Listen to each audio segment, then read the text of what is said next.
What's up, everyone? I'm Coach D. Hey, make sure you like, share, and subscribe to my page. As we get closer and closer to this election, it is important to share more honest, pro-democracy content. Where's the best place to get information about someone you're going to hire? I would like everyone to think about this for a second because I'm not sure why this isn't a bigger deal to voters out there. If you owned a business, and you were trying to get background information on someone before hiring them, what is the best way to acquire that background information? You call their former employers, right? You call the former employers and you ask them, would they hire this person again?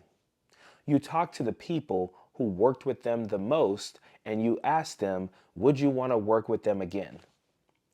In the case of Donald Trump, most of the people who worked with him would not want to work with him again. Most of the people who worked with him does not think he's fit to be in that job again.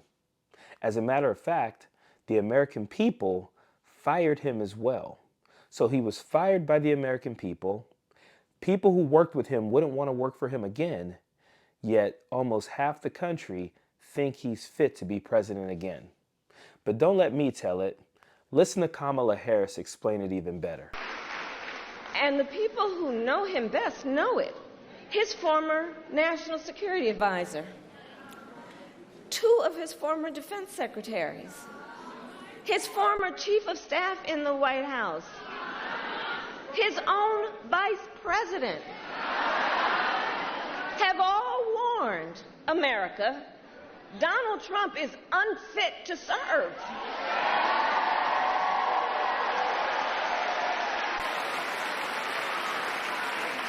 Or just listen most recently to what we heard General Milley said.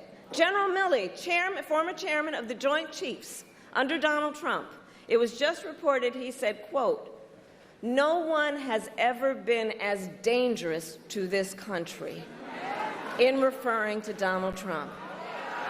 Think about that. Think about that. And we can already see the harm he's up to as a candidate. Most recently, spreading disinformation in the wake of natural disasters.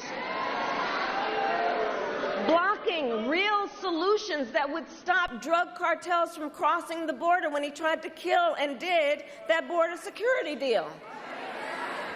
Because you see, Donald Trump cares more about scaring people, creating fear, running on a problem, instead of what real leaders do, which is to participate in fixing problems.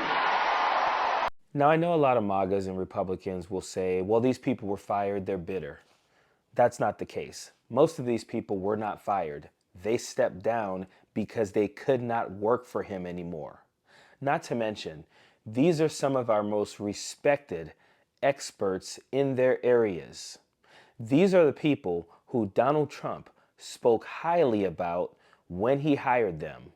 These are the people who Republicans couldn't wait to see serving under Donald Trump when they were hired.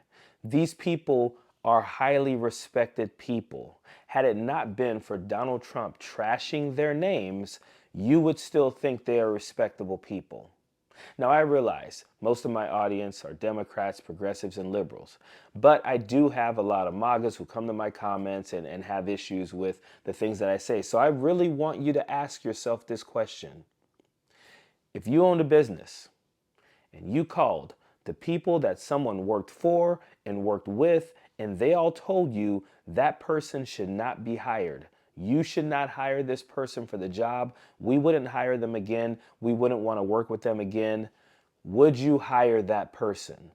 Be honest with yourself. Don't think about, if you took a sample and you had a small sample of people who said they wouldn't hire him, but a larger sample who said they would, then I would understand throwing out the smaller sample. But in this case, in your sample, the large sample, 40 of the 44 people who worked with him won't endorse him. The large sample is telling you he's unfit. There's a small sample that is saying he is. Why are you taking the advice of the small sample when the large sample is saying another thing. Now I know my supporters, my followers and everything will say, don't give them so much credit. They're not that smart. They're all in a cult and all this. I get it. Believe me, I understand what you're saying. And for the most part, again, this video is not for them. This is for us. This is for us to realize how important it is for us to get out and vote. They will vote. Understand, the people who dismiss his malfeasance while he was in office, the people who dismiss his narcissism, the people who dismiss his pure immaturity, they vote. So do you. You have to get out and vote, or you will see this man become president again. As I've said in other videos, make sure you vote, make sure your parents vote, make sure your children vote, your neighbors, your grandparents, make sure everyone gets to the polls and votes, because this election is that important. Period. Don't want no enemies or ops. Envy in their heart, I tell them stop. Vacation on the yacht.